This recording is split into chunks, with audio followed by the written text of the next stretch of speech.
Think of someone in your life who's 33 years old or older. Maybe they're a parent, a child, a sibling, a friend.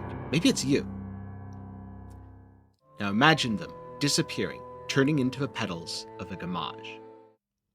Because every year, the paintress rises, a new number appears on the monolith, and everyone older than that number disappears. This is the horror everyone in Lumiere lives with. And this is why, year after year, expeditions set out to stop the paintress, even though so far, none have returned. Clair Obscur Expedition 33 is the rare sort of game that only comes around once in a decade. The combat is incredible. The soundtrack is perfect. In fact, the music has literally been haunting my dreams since I started playing. And above all else, one thing is clear. This is a game made by people who love video games. And I've played a whole bunch of them.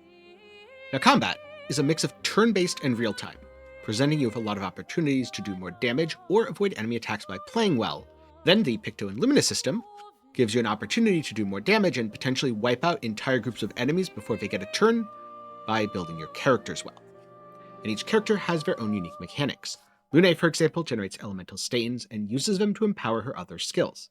And then there's Mael, whose fighting style is inspired by the Watcher from Slave Aspire as she dances between offensive, defensive, and virtue stance. Or you could play as Minoko and take on the power of your enemies, transforming to use your foe's strengths against them, and maybe collecting a few feet along the way. In short, whether you're here for great storytelling or just want to fight some epic bosses, Expedition 33 has something for you. But for now, let's set the stage a little bit more with how the game handles its characters and its storytelling. I'm going to be talking about some scenes during the game's prologue and the first couple hours of gameplay, breaking them down and giving my thoughts. The game opens on a scene that would almost be idyllic. Gustav, staring at the ocean, throwing rocks, as he procrastinates meeting up with his former love, Sophie. Today is his last day in Lumiere before setting out on the expedition. And today is her last day before she's taken by the gamage. I love the way that Clair Obscur portrays its characters, because each of them feels so well-rounded. The conversations feel, well, for lack of a better phrase, real. It's almost like the devs are intentionally playing a sharp contrast between the inhumanity of the Nevrons, the horrors of a continent, and the life and humanity of the people fighting to stop the paintress. So, with some coaxing, Gustav finally musters the courage to speak with Sophie. That's for your, if there's room. There's always room.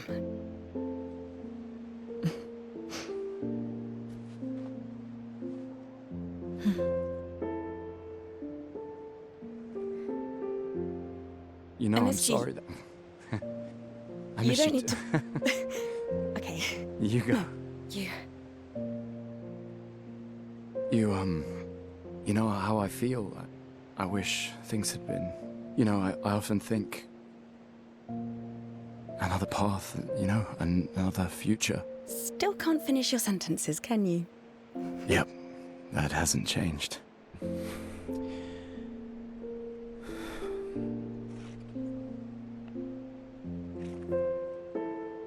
I missed that. And where this happens, with Gustav and Sophie both trying to speak, and then Gustav tripping over his own words, and Sophie saying, I missed that. It's absolutely perfect. This doesn't feel like dialogue from a video game. It feels like two people who've been apart for far too long, trying desperately to make what they can of the time they have, however brief. And this feeling continues as you walk with Sophie to the harbor. Everyone knows what's about to happen, and more than a few people talk about it openly. After all, if everyone over the age of 33 were to die today, it would be beyond horrific. But in Lumiere, that's a yearly occurrence at this point, and many people almost seem numb to it.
I'm here.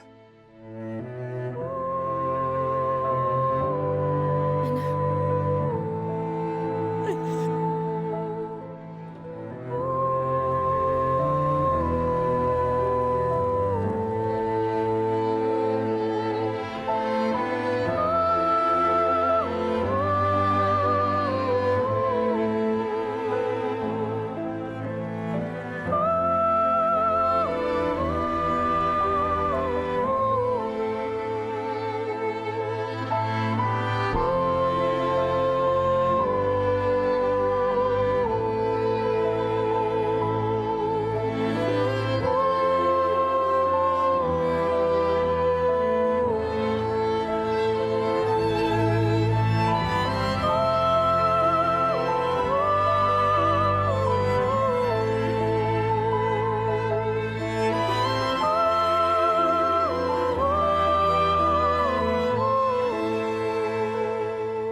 Now, it was around when I watched the Gamage scene that I noticed that Clair Obscur's pacing, especially in the cutscenes, is slow. They linger on the beauty of a moment, and this is without a doubt a beautiful moment. Humanity is one step closer to extinction, and Gustav is firmer than ever in his mission. He can't bring Sophie back, but maybe he can ensure the Paintress won't take another Sophie from anyone else. After this, I saw the Paintress less as a villain and more a force of nature. Maybe it's because I've watched too many Vati Vidya videos, or maybe it's just because there are some similarities here in terms of chthonic horror, but I almost see her as an outer god, the beings in Elden Ring from which everything else draws its power, where she doesn't do this out of a sense of malice, she does this because she is. But even if that's the case, it still doesn't answer the question. Why? Why does she do this? Why paint death? And so with that, the expedition sets out for the continent. But once they arrive, something isn't quite right.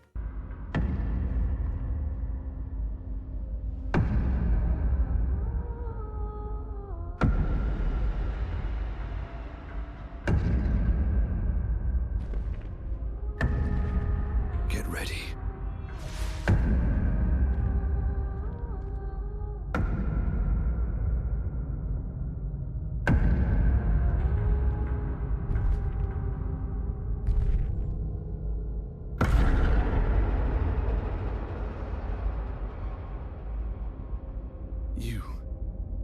You're old. How did you survive the Gamage? Which expedition are you from?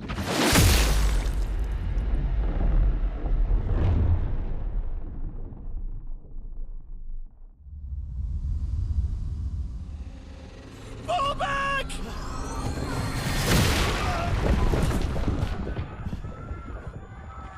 Now, villains and antagonists are difficult to introduce. Far too often, games play their hand early, and the villain just comes off as cheesy, cliché, or spends way too much time monologuing. But here, everything is impeccable. The scene begins ominous, and I love the way the tapping of Renoir's cane echoes throughout the scene, almost like the ticking of a clock, a reminder that everyone's time is running out. And Renoir himself is terrifying. He wipes out Expedition 33 so easily, and all without saying a word. This is how you show without telling, which is also why in this video, I've been trying to show more of the game, rather than simply telling. This is how you introduce an antagonist who is absolutely chilling. It makes perfect sense that these events leave Gustav broken, both physically and mentally. And honestly, in his place, I don't know that I'd feel any differently. From here, you play for a bit, exploring a section of the Spring Meadows, before returning to the place where Expedition 33 was annihilated. And this is where one of my favorite scenes in the entire game plays out.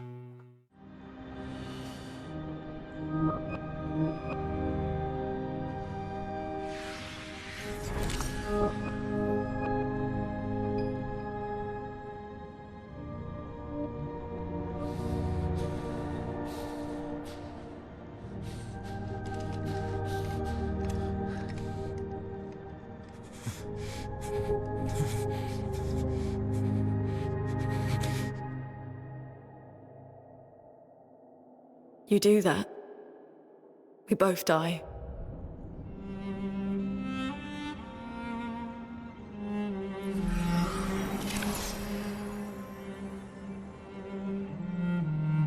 Hey. Fucking hell.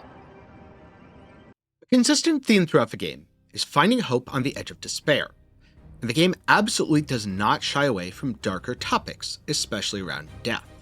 But it always brings things back from the brink, just like how here, the screen went dark, and Lune's voice brought Gustav back from the edge. She survived, and there's still hope. So then, as a Nevron appears, the music rises and it's time for combat. This is a great way to reintroduce Lune as a character and one of my favorite character intros throughout the game. But there's so much more to the world and the story than just the characters themselves. There are also quite a few mysteries to unravel, like this Nevron who appears to be broken? Unlike most, this Nevron doesn't kill. Instead, he wants his light to be restored, and maybe this is something you can help with. Something similar happens during the next zone, Flying Waters. After Gustav picks a flower, a large Nevron appears and attacks the party, but after clashing with the party it leaves, which left a burning question in my mind. Why do Nevrons kill? Or maybe why do others not kill? So to pursue this mystery, I talked to every Nevron that didn't try to attack me on sight, and there are quite a few of them to find throughout the continent. But Nevrons aren't the only beings on the continent. There are also 67 expeditions. Sure, none returned successfully, but that doesn't mean they didn't leave anything behind. After all, their motto is, "Lay the trail for those who come after." And you can see this with the grappling points, the climbing points. And you also get to experience this through the expedition journals, a small window into what the previous expeditions encountered. I found some of these to be a welcome break from the overall seriousness and darker tone of the game, even if it was definitely grim dark humor. Such as this expedition that listened to the wrong powerful being and ate some very toxic mushrooms. Not the best way to go out, but maybe better than being murdered by Nevrons? And speaking of other characters, this is an RPG, and it's inspired by JRPGs, so there's lots of weird little dudes around the world. And I gotta say, usually that's the trope that I don't like, the weird merchant or NPC who's super childish and annoying. And yeah, sometimes the gestrels are absolutely annoying. But at the same time, they're kind of endearing, and so even if I was slightly irritated by some of the things they were saying or doing, I couldn't help but smile to myself. Especially after learning that the best way to make friends with a gestrel was trial by combat. In short, there is a lot to love about the story and the world portrayed in Clair Obscur Expedition 33.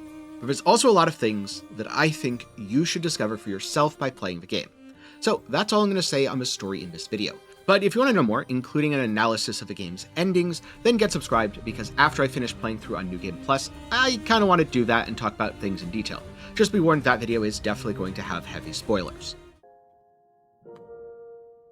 Now, combat is a really interesting blend of traditional turn-based RPG mechanics, think Persona or classic Final Fantasy, and Souls-like mechanics. Think Dark Souls, Elden Ring, maybe even Final Fantasy XVI. The Souls-like mechanics come in the form of challenging bosses, dodging, parrying, and a bonfire system in the expedition flags. Now on your turn, you have as much time as you want to attack, use items, or spend AP on your skills. You can even use free aim shots to break enemy weak points and interact with different mechanics throughout the fights. What really hooked me on combat is the ability to reactively dodge or parry enemy attacks. Like in a Souls game, if parrying in a Souls game felt good. I'd walk into a boss fight, I'd get completely destroyed, struggling to parry even half of the attacks that came my way. But then, with a little practice, I'd be able to dodge, or confidently parry all or at least most of the attacks, resulting in devastating counters that did massive damage to enemies. In fact, for many of my characters throughout the game, counterattacks were a significant source of damage, and that remains true even in New Game Plus. And so this also has character building implications. Because you can dodge and parry everything, you don't necessarily need defensive stats.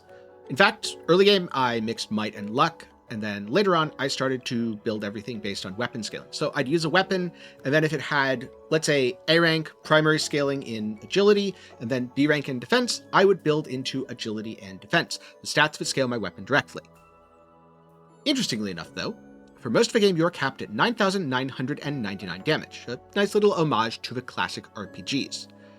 Which makes building characters really interesting because more damage isn't always more damage.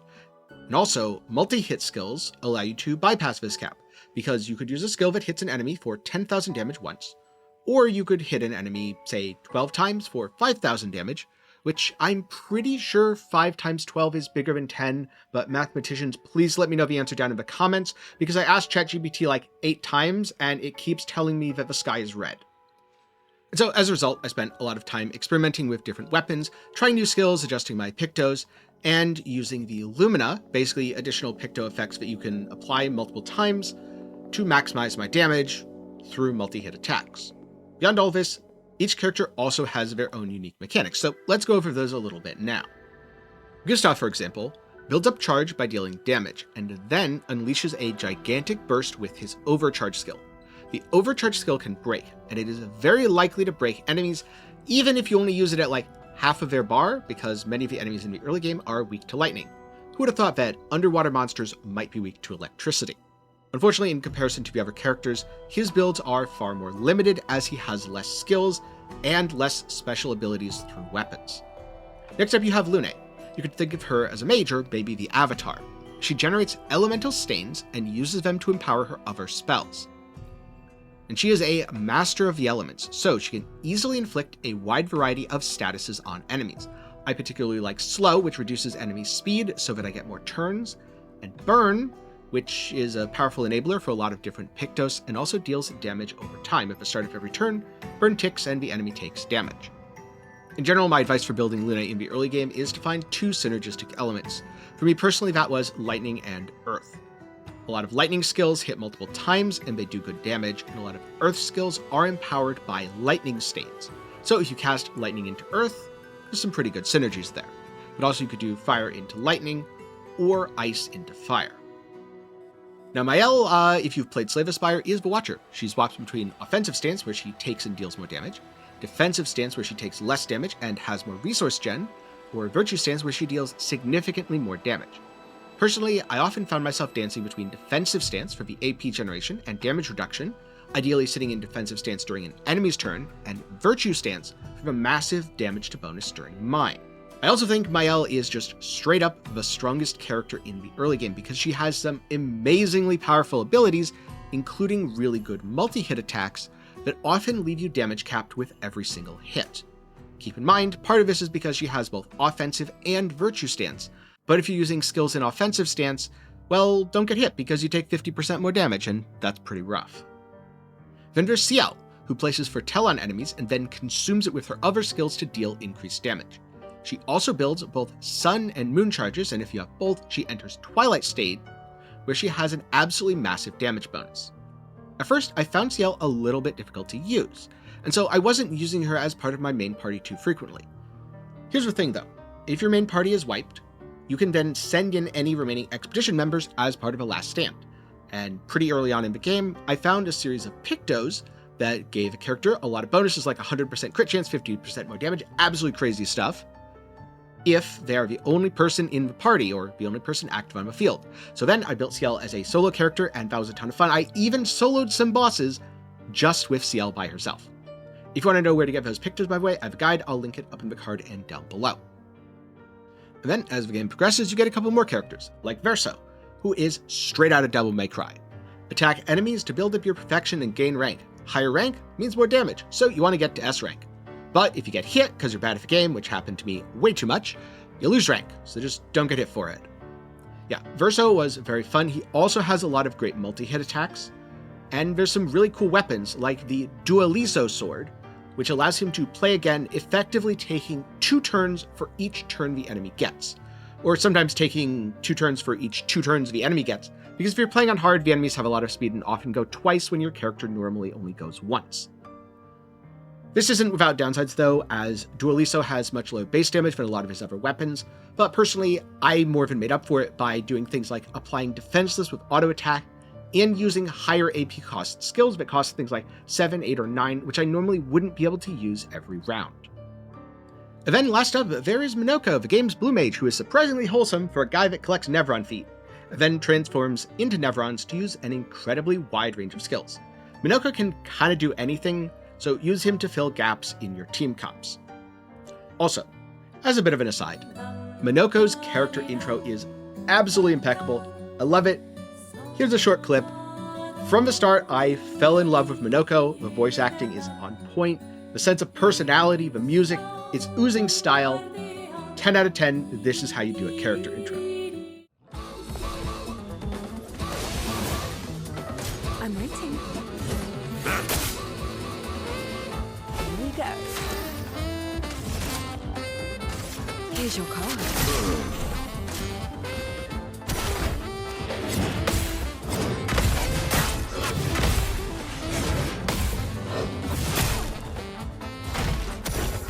You can turn into a nest.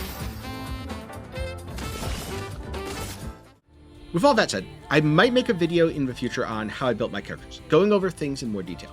Now, when it came to difficulty, I played through the game on hard. To me, this is what felt most natural, and where this clicked for me was when fighting against the Chromatic Lancelier, the game's first optional challenge boss, because this guy absolutely destroyed me. He was hitting for multiple times my character's max health, something that will absolutely happen to you if you're playing on hard and you go poke the wrong enemy. In fact, if you poke the wrong enemy, it might even happen on story mode, but that's going to be pretty darn rare. Here's the thing though. I could dodge him, I could parry him, I could learn his patterns, and my characters still did solid damage. In most cases, even when a boss hits ridiculously hard, it still bleeds, and therefore it still dies if you're good enough to dodge and parry all of its attacks. And another advantage of playing on hard is because the enemies have a higher speed stat, and they attack more times relative to your party, if you're able to dodge or more accurately parry consistently, you can use skills every turn that have a high AP cost, without investing into the Pictos that would allow you to do that otherwise. And you can do tons of additional damage via counterattack. Like I said before, some of my characters do more damage just by counterattacking enemies over and over and over again than they do by using their skills. The downside here is that healing and defenses are largely ineffective when an enemy will one or two shot you anyway. They do have some uses, especially as you get higher level Pictos, but in the early game, it does feel a little bit rough if you're trying to make a tank build. And as you progress through the game and explore the post-story content, you get access to incredibly powerful Pictos with way more stats that really open up the buildcraft. Each character can equip 3 Pictos, providing stats and unique effects, but you can bypass this limit with the Lumina system, applying the special effects of a Pictos without applying the base stats. How many Lumina can you have? As many as you're willing to grind out. It's really rare for me to be replaying single player games these days, but there are so many builds that I want to try and so many cool things that I want to do. Well, I'm going through Clair Obscur Expedition 33 again on New Game Plus on hard, and I'm loving every minute of it. Also, later on, you get to limit break. You do more than 9,999 damage, which you can see a little bit in the gameplay footage now.